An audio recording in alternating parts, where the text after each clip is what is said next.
Hi dears, welcome to our channel. ഇന്ന് ഞാൻ വന്നിരിക്കുന്നത് നല്ല ഹെൽത്തിയായ പായസമായിട്ടാണ് കേട്ടോ. പായസ കൊതിച്ചുകളെല്ലാം ഇങ്ങനെ പോകുന്നു. വീട്ടിലുള്ള സാധനങ്ങൾ മാത്രം മതി, പുറത്ത് പോയി ഒന്നും മേടിക്കില്ല. ഞാൻ കുറച്ച് പയറെടുത്തിട്ട് ഇതുപോലെ ഒരു ചീനിച്ചട്ടിയിലിട്ട് നന്നായിട്ട് വറുത്തെടുക്കണം. പെട്ടെന്ന് ഉണ്ടാക്കാം കേട്ടോ, പാടൊന്നുമില്ല. വറുത്തെടുത്തതിന് ശേഷം മിക്സിയുടെ ജാറിലിട്ട് നമ്മൾ സാധാരണ സദ്യക്ക് പരിപ്പ് കറിയൊക്കെ ഉണ്ടാക്കാൻ നമ്മൾ പൊടിക്കത്തില്ലേ മിക്സിയിൽ, അതുപോലെ ഒന്ന് പൊടിച്ചെടുക്കണം. ഒത്തിരി പൊടിക്കാനൊന്നും വേണ്ട, ജസ്റ്റ് ഒന്ന് പൊടിച്ചെടുത്ത് ആ തോടൊക്കെ ഒന്ന് കളഞ്ഞതിന് ശേഷം നമ്മൾ കുക്കറിനകത്തിട്ട് ആവശ്യത്തിന് വെള്ളം ഒഴിച്ച് നെയ്യ് ഒഴിച്ചിട്ട് അടച്ചു വെക്കണം. അളവ് പറഞ്ഞാൽ 1 കപ്പ് പയറിന് 2 ഗ്ലാസ് വെള്ളമാണ് ഞാൻ ഒഴിച്ചത്. എന്നിട്ട് 1 ടീസ്പൂൺ നെയ്യ് ഒഴിച്ചിട്ട് ഒരു 4 വിസിൽ കേട്ടപ്പോൾ നല്ല അടിപൊളിയായിട്ട് കുക്ക് ചെയ്ത് കിട്ടിയിട്ടുണ്ട് പയർ. ഓക്കെ, ഇനി ഒരു ഉരുളി വെച്ചിട്ട് നെയ്യ് ഒഴിച്ചിട്ട് 4 ടേബിൾ സ്പൂൺ നെയ്യാണ് ഞാൻ ഒഴിച്ചത്. നെയ്യ് ഒഴിച്ചിട്ട് തേങ്ങാക്കൊത്തിട്ട് വറുത്തെടുക്കണം. തേങ്ങാക്കൊത്തും നമ്മളെ കയ്യിൽ എന്തൊക്കെയാണോ നട്ട്സ് ഉള്ളത് അതെല്ലാം ഇടാം കേട്ടോ. ഞാനിവിടെ കപ്പലണ്ടി ഇട്ടിട്ടുണ്ട്, ബദാം ഇട്ടിട്ടുണ്ട്, റൈസൻസ് ഇട്ടു. അങ്ങനെ നമ്മുടെ കയ്യിലുള്ള നട്ട്സ് എല്ലാം ഇട്ട് നെയ്യിലിട്ട് മൂപ്പിച്ചെടുത്തിട്ടുണ്ട്. അയ്യോ, ഭയങ്കര ടേസ്റ്റായിരുന്നു കേട്ടോ. എല്ലാവരും ട്രൈ ചെയ്ത് നോക്കണേ. ഇത് എൻ്റെ സ്വന്തം റെസിപ്പിയാണ്, കോപ്പിറൈറ്റ് അടിച്ചൊന്നും പോണ്ട. ഞാനിത് ആർക്കും വിട്ടു കൊടുക്കൂല, കാരണം ഞാൻ ഒത്തിരി റെസിപ്പീസ് ചെയ്തതെല്ലാം കോപ്പിറൈറ്റ് അടിച്ച് പോയിട്ടുണ്ട്. ഇത് ഞാനിങ്ങനെ വീഡിയോ ഇടുന്നത് ഞാൻ കഴിച്ചിട്ട് നല്ല ടേസ്റ്റ് ഉള്ളത് പിന്നെ എനിക്ക് ഒന്നുകൂടെ ഉണ്ടാക്കാനുള്ള റെസിപ്പി അറിയാൻ വേണ്ടിയാണ് ഞാൻ വീഡിയോ എടുത്ത് വെക്കുന്നത്. അപ്പോൾ അതെൻ്റെ കൂട്ടുകാരികളും കൂടി പിന്നെ ഇതെല്ലാം ഉണ്ടാക്കി കഴിക്കണ്ടേ. അത് കഴിഞ്ഞിട്ട് ഞാനൊരു പപ്പായ എടുത്തിട്ട് ഇതുപോലെ ഉടഞ്ഞു പോവാതെ നെയ്യിലിട്ട് വരട്ടിയെടുക്കണം. അപ്പം എൻ്റെ കയ്യിൽ പപ്പായയാണ് ഉണ്ടായിരുന്നത്. നിങ്ങളുടെ കയ്യിൽ ഏത് ഫ്രൂട്ടാണോ ഉള്ളത് ആ ഫ്രൂട്ട് നെയ്യിൽ വറുത്ത് ഉടഞ്ഞു പോവാതെ എടുക്കണം. ഓക്കെ,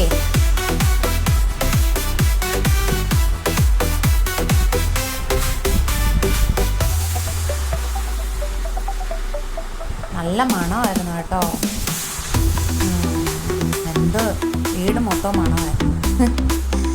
ഈ നെയ്യിലെ ഈ നട്ട്സും ഫ്രൂട്ട്സും ഒക്കെ നമ്മൾ റോസ്റ്റ് ചെയ്തെടുക്കുമ്പോൾ നല്ല സ്മെല്ലാണ്.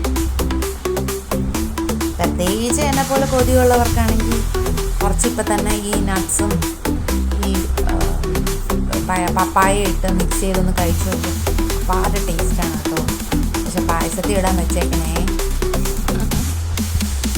അങ്ങനെ നമ്മൾ കുക്ക് ചെയ്ത് നല്ല ഉടച്ചെടുത്ത പയർ അത് ഇട്ടതിന് ശേഷം ബാക്കിയുള്ള നെയ്യിലിട്ടതിന് ശേഷം അതൊന്ന് വഴറ്റിയെടുത്തതിന് ശേഷം നമ്മൾ ഇപ്പം ഞാൻ ശർക്കര പൊടിച്ചതാണ് ചേർത്തത് കേട്ടോ. ശർക്കര പൊടിച്ചതാണ് ഞാൻ മേടിച്ചത്. അല്ലെങ്കിൽ ശർക്കര മേടിച്ച് പാനി കാച്ചിട്ട് ഒഴിക്കണം. ഇതിപ്പോൾ എൻ്റെ കയ്യിൽ പൊടി ഉള്ളത് കൊണ്ട് ഞാൻ പൊടിയാണ് ചേർത്തത്. 1 കപ്പ് പയറിന് ഞാൻ 2 കപ്പ് ശർക്കര ചേർത്തു. പക്ഷേ 2 കപ്പ് ശർക്കരയുടെ പൊടി ചേർത്തു. പക്ഷേ മധുരം പായസത്തിന് നല്ല മധുരം വെച്ചാൽ ഓവർ മധുരമല്ല, ആവശ്യത്തിന് മധുരം വേണമല്ലോ. കാരണം നമ്മൾ തേങ്ങാപ്പാലും ഒക്കെ ചേർക്കുന്നില്ലേ. അപ്പം അത്രയ്ക്ക് ഇതാകുമ്പോഴത്തേക്കും നമ്മൾ കറക്റ്റ് മധുരം 4 കപ്പ് ശർക്കര പൊടിയാണ് നമുക്ക് ആവശ്യമുള്ളത്. അല്ലാതെ നമ്മൾ ശർക്കര നോർമൽ ഉരുണ്ട ശർക്കരയാണെങ്കിൽ 4 പീസ് നമുക്ക് വേണ്ടി വരും. ഓക്കെ, അത്രയും തന്നെ വേണ്ടി വരും.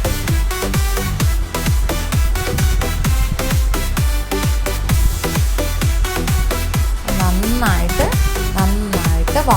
വരട്ടി എടുക്കണം. അതാണ് ഈ പായസത്തിന് ടേസ്റ്റ് കൊടുക്കുന്നത്. അങ്ങനെ ഇരുന്നപ്പോൾ പായസം കുടിക്കാനായിട്ട് ഭയങ്കരമായിട്ട് കൊതി വന്നു. അപ്പം ഞാൻ വിചാരിച്ചു ഇതുണ്ടാക്കും. അങ്ങനെ വീട്ടിലുള്ളതൊക്കെ വെച്ച് തന്നെ നമ്മൾ അടിപൊളി പായസം ഉണ്ടാക്കും. ഇതാണ് ഒരു സീക്രട്ട് ഇൻഗ്രീഡിയൻറ്റ്. എന്താണിത്? കപ്പ. കപ്പ നന്നായിട്ട് വേവിച്ച് 2 വെള്ളമൊക്കെ കളഞ്ഞ് ചെറുതായിട്ട് അരിഞ്ഞെടുത്തതാണേ. ഇതും കൂടി നമ്മൾ വരട്ടി വെച്ചിരുന്ന നമ്മുടെ പയറും ശർക്കരയും നെയ്യും അതിനകത്തോട്ട് ഈ ചെറുതായിട്ട് അരിഞ്ഞ് വെച്ചിരുന്ന നമ്മുടെ മച്ചിനി കപ്പ അതുകൂടി ഇട്ട് നന്നായിട്ട് മിക്സ് ചെയ്തെടുക്കണം. ഓക്കെ, നിങ്ങൾ ട്രൈ ചെയ്ത് നോക്ക്, സൂപ്പർ ടേസ്റ്റാണ് കേട്ടോ. ഞാൻ പറഞ്ഞില്ലേ, ഞാൻ ആദ്യം 2 കപ്പ് ശർക്കരയാണ് ഇട്ടത്, പക്ഷേ അത് പോരാ, ടേസ്റ്റ് നോക്കിയപ്പോൾ അത് പോരാ. അതുകൊണ്ട് ഞാൻ വീണ്ടും 1 കപ്പ്, മൊത്തം ഞാൻ 4 കപ്പ് ശർക്കര ചേർത്തിട്ടുണ്ട് കേട്ടോ. അത് കഴിഞ്ഞിട്ട് ഞാൻ രണ്ടാം പാലിട്ട് നല്ല ഈ എല്ലാ ശർക്കരയും പയറ് ഉടച്ചതും നെയ്യും മരച്ചീനിയും എല്ലാം നന്നായിട്ട് വരട്ടി എടുത്ത് അതിൻ്റെ വെള്ളമെല്ലാം കളഞ്ഞതിന് ഇവാപ്രേഷനായി പോയതിന് ശേഷം മാത്രമേ നമ്മൾ രണ്ടാം പാൽ ഒഴിക്കാൻ പാടുള്ളൂ. അതായത് ലിക്വിഡ് കൂടുതലുള്ള, വെള്ളം കൂടുതലുള്ള പാലൊഴിച്ച് അതും നമ്മൾ വറ്റിച്ചെടുക്കണം കേട്ടോ. നന്നായിട്ട് ഇളക്കി വറ്റിച്ചെടുക്കണം. അയ്യോ, അപാര ടേസ്റ്റ് എന്ന് പറഞ്ഞാൽ അപാര ടേസ്റ്റാണ്. എന്നിട്ട് ഞാനിപ്പോൾ ഇതെന്താ ചുക്ക്, ഏലക്ക, ചുക്കും ഏലക്കയാണ് എടുത്തത് കേട്ടോ. ഇത് പൊടിച്ച് ഇതിനകത്തോട്ട് ചേർക്കണം. എന്തോ ഒരു മണമായിരുന്നു. ഇതിപ്പോൾ ഞാൻ വോയിസ് ഓവറാണ് കൊടുക്കുന്നത്, അതാണ് എല്ലാം ഞാൻ പാസ്റ്റ് ടെൻസിൽ പറയുന്നത് കേട്ടോ. കാരണം എനിക്ക് സംസാരിച്ചുകൊണ്ട് എനിക്ക് വീഡിയോ എടുക്കാൻ ബുദ്ധിമുട്ടായിരുന്നു. സോ ഞാനത് കഴിഞ്ഞിട്ട് വോയിസ് ഓവർ കൊടുക്കുകയാണ് ചെയ്യുന്നത്. സത്യം വീട് ഫുൾ അതിന് മണമായിരുന്നു. നല്ല ടേസ്റ്റ്, എല്ലാവരും ട്രൈ ചെയ്യണം. അപ്പോൾ അതൊന്ന് വറ്റിച്ച് നന്നായിട്ട് തിളച്ച് ഒന്ന് വറ്റിയതിന് ശേഷം നമ്മൾ ഇതിനകത്തോട്ട് പപ്പായ ആഡ് ചെയ്ത് കൊടുത്തു കേട്ടോ. പപ്പായ ആഡ് ചെയ്ത് കൊടുത്ത് നട്ട്സും എല്ലാം ആഡ് ചെയ്ത് കൊടുത്ത് നമ്മൾ ആദ്യം വെച്ചിരുന്ന പാലുണ്ടല്ലോ, കട്ടി തേങ്ങാപ്പാൽ ഒഴിച്ച്, ഇത്രേ ഉള്ളൂ പണി. ജസ്റ്റ് ഒന്ന് ആവുമ്പോഴത്തേക്ക് പായസം റെഡി. അപ്പോൾ എല്ലാവരും ട്രൈ ചെയ്ത് നോക്കണം കേട്ടോ. എന്തെങ്കിലുമൊക്കെ ഡൗട്ട് ഉണ്ടെങ്കിൽ കമൻറ്റ് ചോദിച്ചോ, പറഞ്ഞുതരാം. Okay, by.